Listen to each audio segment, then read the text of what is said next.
school can be tough. We'll help you navigate some of the areas you need help with, including the college preparation process, by providing advice for families. Every student is different and has a unique path. That's why we created this podcast. Our innovative and intentional approach builds confidence in the individual student. Listen each week to find out how students can score better on college placement tests with techniques and methods that build confidence, beat test anxiety, and identify strengths within each student. You're listening to Simply Smarter with hosts Caleb and Jill. Check out our blog at GetSmarterPrep.com for more college prep-related topics. Happy Wednesday, listeners. On the show today, we have a very special guest. One of our master level tutors, Gina Claypool, is with us. Gina has been a tutor with us for over 5 years and has seen quite a few changes within standardized testing. We're going to have a chat with her and hear her true feelings about the ACT. Definitely at least 5 years, right? When did you start, Gina? I started in January of 2007. And then what happened? And then I went to grad school. Yes. And then I came back, and then I had babies. And then I came back, and then I had another baby, and then I came back. So I've been in and out of Get Smarter since 2007. Nice. Well, I'm really happy that you keep on coming back. Me too. It works out for everybody. I like seeing you guys. Yeah, absolutely. Well, tell us a little bit about your background. How did you hear about us? What makes you keep on coming back again and again and again? Well, I studied mechanical engineering at KU, and it was during my first year as a project engineer that I decided I needed a side hustle, a second job, because I was saving for grad school in Scotland. So I went. Scotland? Yeah, I went to grad school at the University of Strathclyde in Glasgow the following year. What was that like? It was gray.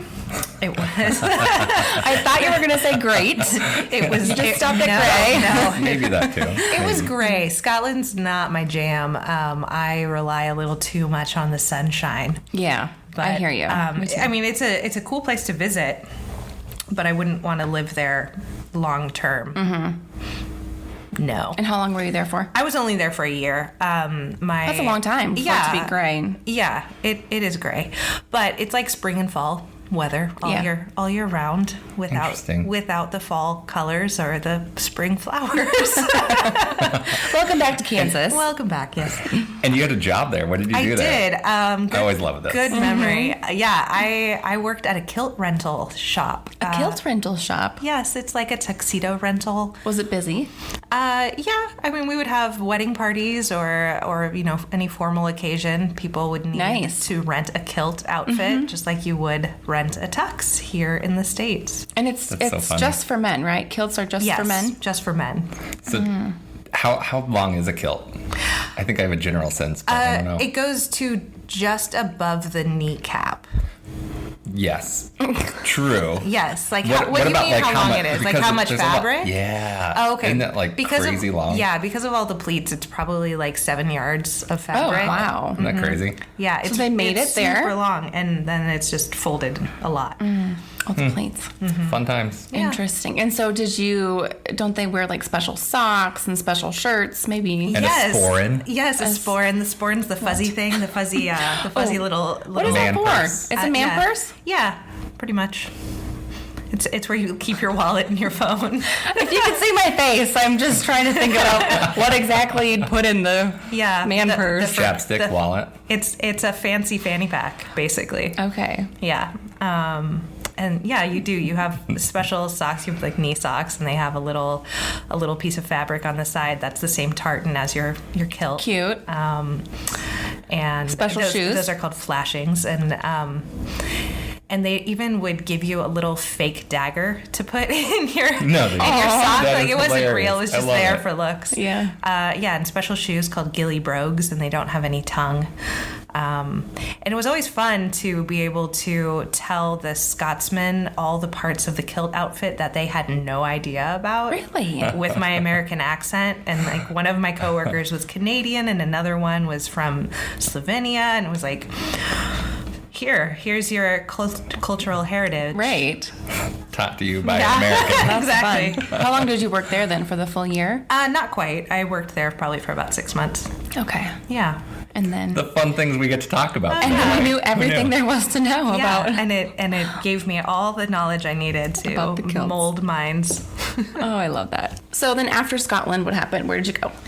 Well, then I came back to Kansas City. It's where I was born and raised. I went to Shawnee Mission East, actually, and then KU. So when I got back, I lived with my parents. It was the recession, so that was a fun time. And came back to Get Smarter Prep and did a couple other odd jobs here and there. Studied to be a health coach. I've done all sorts of things. You are very healthy. You She's the eat very jack of all healthy. trades. I am. And then I got married and I had a baby and Two beautiful babies. here we are now. Tell us a little bit Aw. about them. Okay. Gemma is my oldest, and she just started kindergarten. So Did you cry? I only a little bit. Honestly, only a little bit. You're like, bye, Felicia. It wasn't quite that cold, but she did go to summer school, and then she has been going to preschool for years. So it's not as if her leaving and like going off for the day is new. Completely It's new. not Yeah. totally a new experience. Yeah, but I did drop her off in the car drop off, and I didn't like walk her in or anything.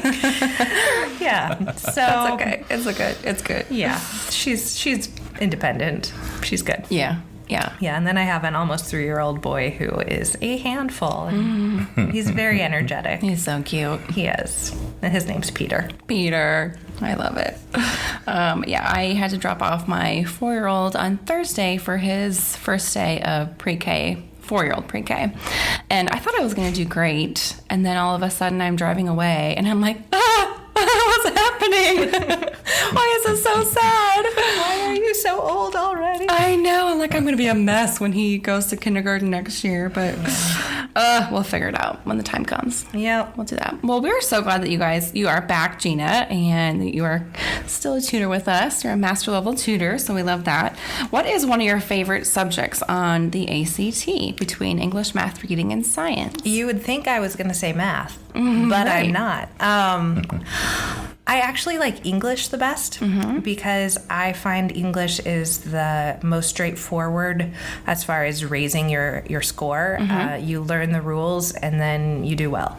So I really like teaching English. My mom raised me to be very precise with my grammar.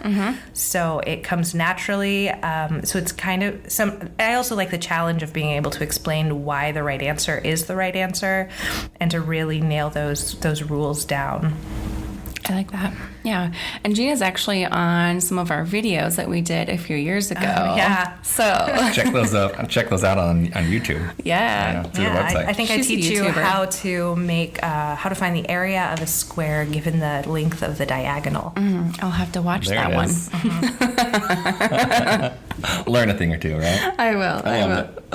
Well, that's very good. Which test date is your favorite? Do you have a favorite test date?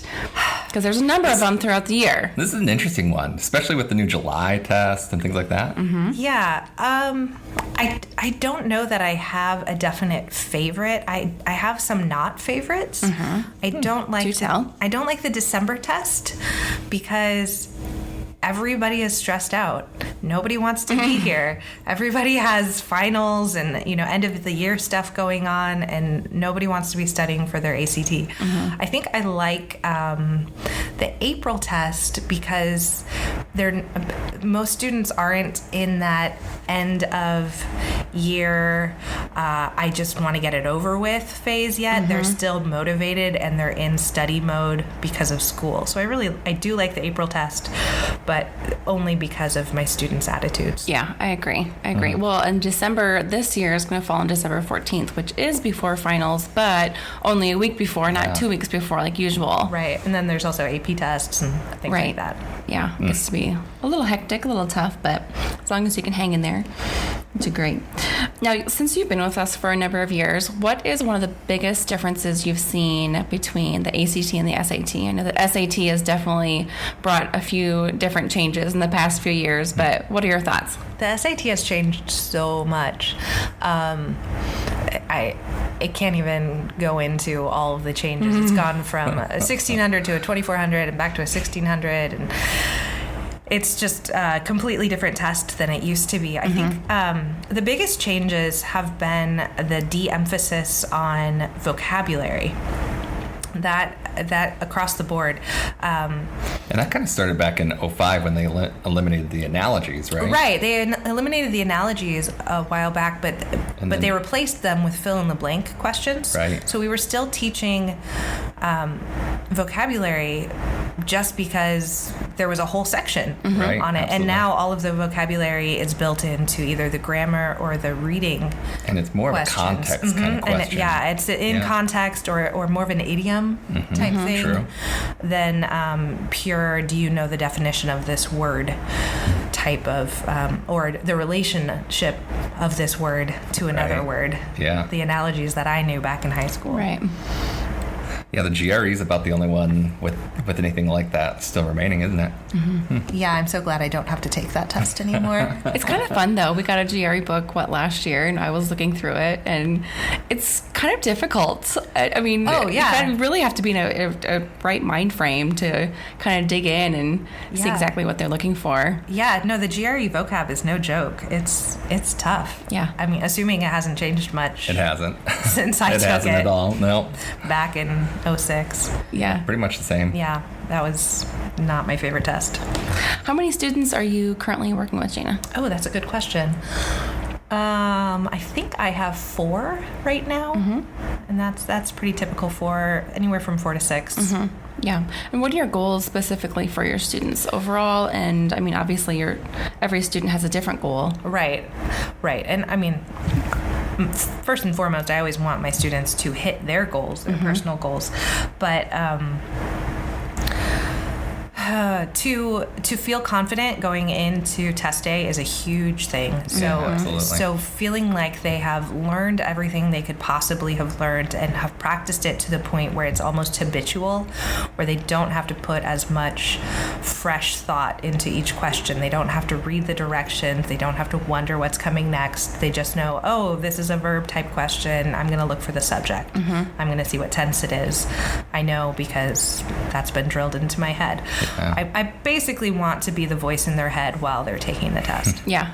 As creepy as it is. Yeah, it's super creepy. I concur. I get it. No, I love that. So what do you know? And what do you do with that? And then they look at you with a stare, like a blank stare. No, not at all. Not at all. No, not your students. When do you see the most improvement within your students? My students do the best when they take the time to do the homework more than in the 5 minutes in their car in the parking lot before they come inside. Note to self. What? That happens. My students who space their homework out throughout the week, throughout the days between our sessions, and take the time to go through the answers on their own and then come prepared with questions. Like, I went through the answers. I understand why I got this one wrong, but I still don't understand why the comma needs to go in this particular spot. That type of question where they're really digging into the why behind the answer and not just being satisfied with, oh, I got it right. Because they're going to have, about 2 hours of homework per study session? Oh, Maybe a little bit longer? I don't know if I would go that far. No? Oh, Caleb, what about your students then? they have, it depends on what we're working on. And yeah, maybe I just underestimate how much homework I give. I don't know. It could be up to 2 hours.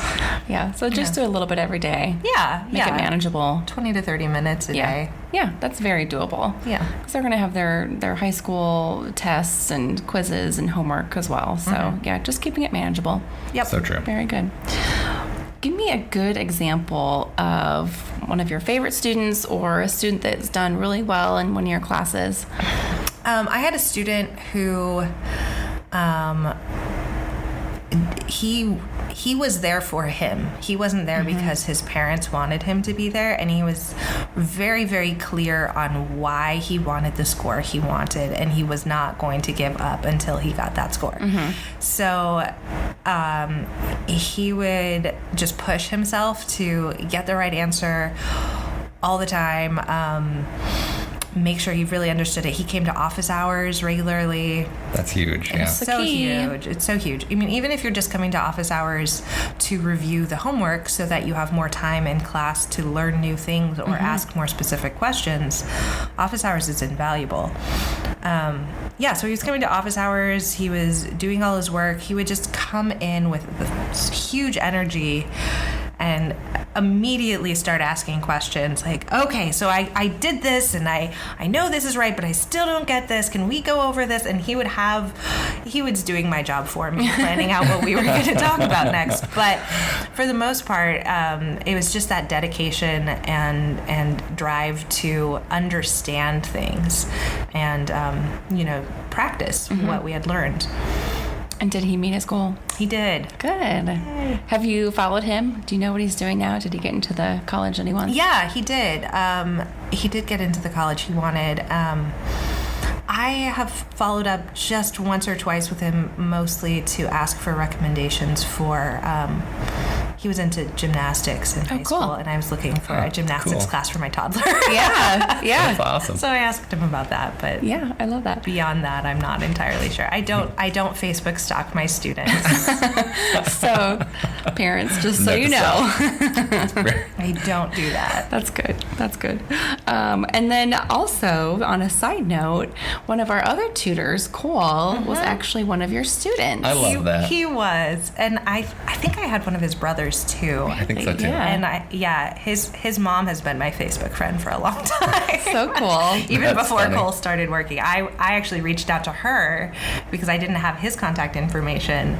But when we were looking for tutors, I reached out to her and I said, "Hey, isn't Cole in town? I think he would be perfect for this." So Yeah, and he was. He's been with us for what, over a year? Yeah. yeah. It's been 16 great. months or so, yeah. Yeah. He's even teaching our LSAT class at, Yeah, at that's right. UMKC. Yeah. Pretty awesome. Yeah. That's right. Yeah, he was a very dedicated student also. He came from a more rural area, so Yeah. they drove Yeah. a long way. Yeah, like 2.5 hours, Yeah, right? yeah. Yikes, And yeah. then at the time he was learning Mandarin via Skype because he went to such a small school. They didn't offer it.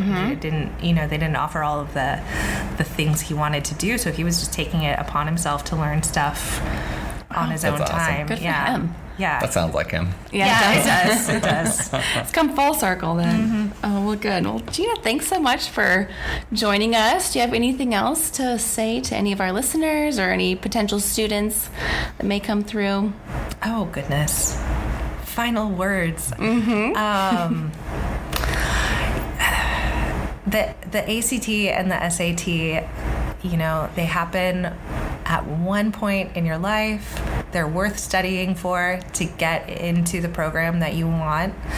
And then beyond that, they don't affect your success in life. So once you get into the program you want, it is up to you to do the work as hard as you worked for the ACT. Put that work into your college classes and all of your work ethic there on out, and you will do great, and it doesn't matter what your ACT score was. Oh, that's really good. True. Keep it in perspective. Thank you, Gina. Thanks for joining you. us.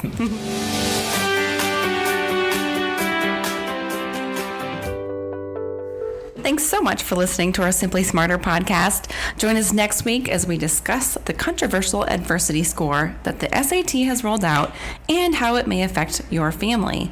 As always, if you love our podcast, please let us know by giving us a 5-star review and leaving a positive comment. See you next week.